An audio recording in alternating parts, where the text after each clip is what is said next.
미국 팝스타 마돈나는 올해가 시작되자마자 자신의 SNS에 36살 연하 남자친구를 공개 자랑했습니다.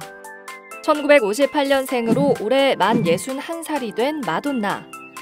매년 꾸준히 신곡을 내고 지난해 월드투어 공연을 달린 현역 가수라는 게 놀랍다는 반응이죠.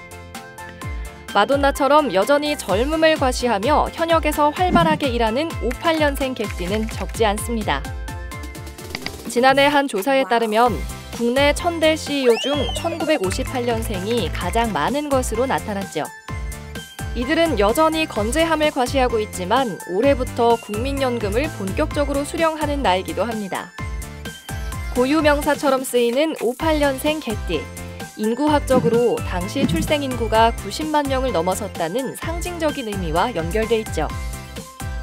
58년생 개띠가 올해 연금 수급자가 되면서 민간 소비에 미치는 영향력이 확대될 것이라는 전망이 나오는데요.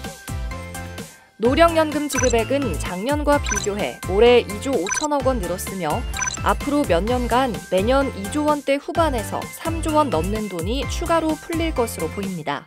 베이비 붐 세대 같은 경우에는 연금 같은 수급액이 더 많기 때문에 은퇴 이후에도 약간 이전 세대에 비해서 많은 소비를 이어갈 가능성이 높습니다. 굉장히 빠른 경제 성장을 경험한 세대이기도 하고 자산이나 소득 부분에서도 다른 세대에 비해서 좀 혜택을 많이 받은 부분이 있거든요. 고급 문화라든지 아니면 고급 스포츠라든지 이런 소비가 이어질 경우에는 은퇴를 한 이후에도 이런 관련 소비가 늘어날 가능성이 있습니다.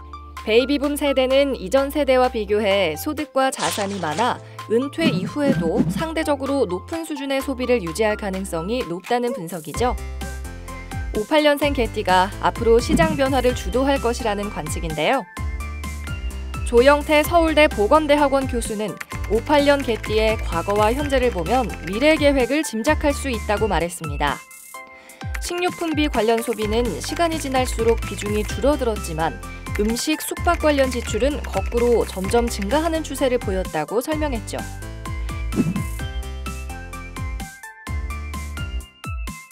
여행, 금융, 노동, 부동산, 유통 등 많은 산업과 시장이 58년생 개띠에 의해 변화를 겪을 것이라고 예상했습니다. 다만 부정적인 전망도 있습니다. 베이비붐 세대의 대규모 은퇴가 소비 감소로 이어질 가능성이 있다는 겁니다. 실제로 경제활동에서 은퇴하는 경우 소비가 줄어들죠. 급격한 인구구조 변화가 국내 경제에 부정적인 영향을 미칠 수 있다는 우려의 목소리가 나옵니다.